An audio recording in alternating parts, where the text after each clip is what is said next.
মৰমৰ ছাত্ৰ ছাত্ৰীসকল, আজি আমি তৃতীয় শ্ৰেণীৰ পৰিৱেশ পাঠ্যপুথিত থকা পাঠ নম্বৰ 2 আৰু পাঠটিৰ নাম হৈছে আমাৰ চৌপাশৰ প্ৰাণীবোৰ। এই পাঠৰ পিছফালে থকা প্ৰশ্ন উত্তৰসমূহ আজি আমি এইটো ভিডিঅ'ত আলোচনা কৰিম। তোমালোকে ভিডিঅ'টো মনোযোগেৰে চাবা। প্ৰথমে আমি পাঠটো অলপ চাই লওঁ। ইয়াত কি কৈছে? জলচৰ প্ৰাণী। জলচৰ প্ৰাণী কোনবিলাক? যিবিলাক প্ৰাণী জলত থাকে বা পানীত থাকে সেইবিলাক হৈছে কি জলচৰ প্ৰাণী, যেনে মাছ, তাৰপিছত কাছ, তাৰপিছত শিহু, তাৰপিছত ঘৰিয়াল। এইবোৰ হৈছে কি জলচৰ প্ৰাণী। ইহঁতে ক'ত থাকে? পানীত থাকে। তাৰপিছত এইটো হৈছে কি উভচৰ প্ৰাণী। উভচৰ প্ৰাণী কোনবিলাক? যিবিলাক প্ৰাণী পানীতো থাকে আৰু মাটিতো থাকে সেইবিলাক হৈছে কি উভচৰ প্ৰাণী, যেনে ভেকুলী। ভেকুলী কি? ভেকুলী পানীতো থাকিব পাৰে আৰু মাটিতো থাকিব পাৰে, সেইকাৰণে ভেকুলীক কি কয়? উভচৰ প্ৰাণী। তাৰপিছত স্থলচৰ প্ৰাণী। স্থলচৰ প্ৰাণী কোনবিলাক? যিবিলাক প্ৰাণী কি যিবিলাক প্ৰাণী ক'ত থাকে? মাটিত থাকে সেইবিলাক হৈছে কি স্থলচৰ প্ৰাণী। তোমালোকে এই ছবিখনত চোৱা, এইটো হৈছে জিৰাফ, এইটো হৈছে গড়, তাৰপিছত হৰিণ, ছাগলী। এইবিলাক প্ৰাণী ক'ত থাকে? মাটিত থাকে, সেইকাৰণে এইবিলাকক কি কয়? এইবিলাক হৈছে স্থলচৰ প্ৰাণী। তাৰপিছত তোমালোকে এই তালিকাখনলৈ চোৱা। ইয়াত কি কৈছে? জঁপিয়াই যোৱা।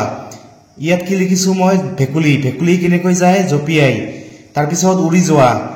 যিবিলাক প্ৰাণী উৰিব পাৰে, উৰি যায়, সেইবিলাক প্ৰাণীৰ নাম ইয়াত মই লিখিছো শগুন, চিলনী, শালিকা। এইবিলাক প্ৰাণী কি উৰি যায়, উৰিব পাৰে। তাৰপিছত ইয়াত কি কৈছে? বগাই যোৱা।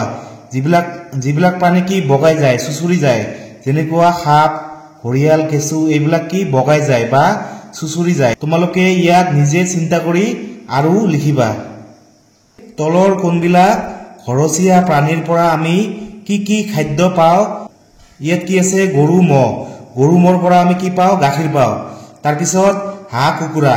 হাঁহ কুকুৰাৰ পৰা আমি কি পাওঁ? কণী আৰু মাংস পাওঁ। কি পাওঁ? কণী আৰু মাংস। তাৰপিছত ছাগলীৰ পৰা আমি কি পাওঁ? কি পাওঁ? মাংস। ছাগলীৰ পৰা কি পাওঁ? মাংস পাওঁ। তাৰপিছত কি কৈছে? তলৰ শব্দ শৃংখলটোত থকা ঘৰচীয়া প্ৰাণীকেইটা বাছি উলিয়াই গোল চিনেৰে ঘেৰ দিয়া। ইয়াত চোৱা ঘৰচীয়া প্ৰাণী। ইয়াত কি আছে? ইয়াত কি হ'ব? মেকুৰী, ঘৰচীয়া প্ৰাণী। তাৰপিছত কুকুৰ, তাৰপিছত ছাগলী, তাৰপিছত হাঁহ। এইবিলাক হৈছে কি ঘৰচীয়া প্ৰাণী। তাৰপিছত 1 নম্বৰ কি কৈছে? উত্তৰ দিয়া। তোমালোকে এই প্ৰশ্নবোৰৰ উত্তৰ দিব লাগিব। ক নম্বৰ কি কৈছে? মাছে কেনেকৈ পানীত সাঁতোৰে? ইয়াৰ উত্তৰ হ'ব মাছৰ দেহৰ দুয়োকাষে থকা ফান বা পাখি আৰু পিছফালে থকা ফিচাৰ সহায়ত। মানে মাছে পানীত কেনেকৈ সাঁতোৰে? মাছৰ দেহৰ দুয়োকাষে থকা ফান বা পাখি আৰু পিছফালে থকা ফিচাৰ সহায়ত মাছে পানীত সাঁতোৰে। তাৰপিছত খ নম্বৰ ভেকুলীক কিয় উভচৰ প্ৰাণী বোলে? ইয়াৰ উত্তৰ হ'ব মাটি আৰু পানী উভয়তে থাকিব পাৰে বাবে ভেকুলীক উভচৰ প্ৰাণী বোলে। ভেকুলীয়ে মাটি আৰু পানী উভয়তে থাকিব পাৰে বাবে ভেকুলীক কি কয়? উভচৰ প্ৰাণী বোলে। তাৰপিছত গ নম্বৰ আশ্ৰয়স্থলীৰ বিষয়ত ভিত্তি কৰি প্ৰাণীবোৰক কি ভাগত ভগোৱা হৈছে? ইয়াৰ উত্তৰ হ'ব আশ্ৰয়স্থলৰ বিষয়ত ভিত্তি কৰি প্ৰাণীবোৰক 2টা ভাগত ভগোৱা হৈছে। কেইটা ভাগত? 2টা ভাগত। কি? এটা হৈছে ঘৰচীয়া আৰু এটা হৈছে বনৰীয়া। মানে আশ্ৰয়স্থলীৰ ওপৰত ভিত্তি কৰি প্ৰাণীবোৰক 2টা ভাগত ভগোৱা হৈছে। এটা হৈছে ঘৰচীয়া প্ৰাণী আৰু এটা হৈছে বনৰীয়া প্ৰাণী। তাৰপিছত ঘ নম্বৰ আমি ঘৰচীয়া প্ৰাণীবোৰৰ যত্ন কেনেকৈ লওঁ? ইয়াৰ উত্তৰ হ'ব আমি ঘৰচীয়া প্ৰাণীবোৰক মানে গৰু, ম'হ, ছাগলী, ভেড়া এইবিলাকক আমি কি কৰোঁ? খাবলৈ দিওঁ। তাৰপিছত বাসস্থান সাজি দিওঁ। আমি থকাৰ কাৰণে সিহঁতক ঘৰ বনাই দিওঁ। তাৰপিছত চিকিৎসা কৰোঁ। বেমাৰ হ'লে আমি কি সিহঁতক চিকিৎসা কৰোঁ। তাৰপিছত গা ধুৱাওঁ। মাজে মাজে আমি কি কৰোঁ? গা ধুৱাওঁ। তাৰপিছত 19 নম্বৰ গাখীৰৰ পৰা তৈয়াৰ কৰিব পৰা 4বিধ খাদ্য বস্তুৰ নাম লিখা। গাখীৰৰ পৰা আমি কি বস্তু তৈয়াৰ কৰোঁ? দৈ বনাওঁ, তাৰপিছত মাখন, তাৰপিছত ঘি, তাৰপিছত পনীৰ। এইবিলাক আমি গাখীৰৰ পৰা তৈয়াৰ কৰোঁ। তাৰপিছত প্ৰথম 6 নম্বৰ প্ৰাণীয়ে আমাক কোনবোৰ কামত সহায় কৰে লিখা। ইয়াৰ উত্তৰ হ'ব কি? গৰুৰে আমি হাল বাওঁ, গাই গৰুৱে আমাক গাখীৰ দিয়ে, হাঁহ কুকুৰাই কণী দিয়ে আৰু ইহঁতৰ মাংস আমি খাওঁ।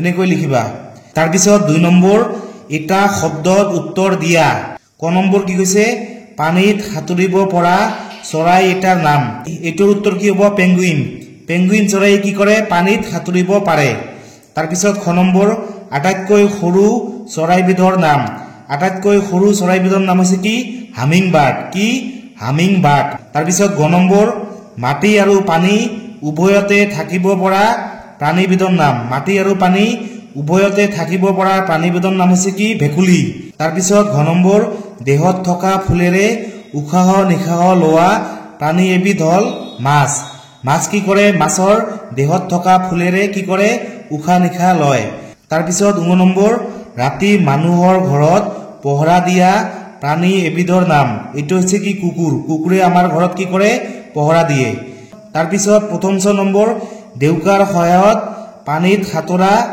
প্ৰাণী এবিধৰ নাম ইয়াৰ উত্তৰ কি হ'ব পেঙ্গুইন পেঙ্গুইনৰ কি থাকে সৰু সৰু পাখি থাকে আৰু এই পাখিৰে পেঙ্গুইন কি কৰে পানীত সাঁতুৰিব পাৰে তাৰপিছত 3 নম্বৰ খালি ঠাই পূৰ কৰা ক নম্বৰ কি কৈছে মাছে দেহৰ দুয়োকাষে থকা দেশ আৰু পিছ অংশত থকা দেশৰ সহায়ত পানীত সাঁতৰে ইয়াৰ উত্তৰ কি হ'ব মাছে দেহৰ দুয়োকাষে থকা ফান আৰু পিছ অংশত থকা ফিচাৰ সহায়ত পানীত সাঁতৰে তাৰপিছত খ নম্বৰ মাছে দেশৰ সহায়ত উশাহ নিশাহ লয় মাছে কিহৰ সহায়ত ফুলৰ সহায়ত কিহৰ সহায়ত মাছে ফুলৰ সহায়ত উশাহ নিশাহ লয় তাৰপিছত গ নম্বৰ চৰাইৰ দেহ ফোপোলা হোৱাৰ বাবে দেহটো দেহ ইয়াত কি হ'ব চৰাইৰ হাড়বোৰ ফোপোলা হোৱাৰ বাবে দেহটো পাতল ইয়াত কি হ'ব পাতল তাৰপিছত ঘ নম্বৰ পেঙ্গুইনে দেশৰ সহায়ত পানীত সাঁতৰে পেঙ্গুইনে দেউকাৰ সহায়ত পানীত সাঁতৰে তাৰপিছত 9 নম্বৰ উট পক্ষী পৃথিৱীৰ ভিতৰত আটাইতকৈ দেশ চৰাই উট পক্ষী পৃথিৱীৰ ভিতৰত আটাইতকৈ ডাঙৰ চৰাই তাৰপিছত 4 নম্বৰ কোনবোৰ প্ৰাণীয়ে আমাক বিভিন্ন কামত সহায় কৰে লিখা ইয়াৰ উত্তৰ কি হ'ব গৰু তাৰপিছত মহ তাৰপিছত কুকুৰ আৰু বহুতো আছে তোমালোকে এইবোৰ লিখিবা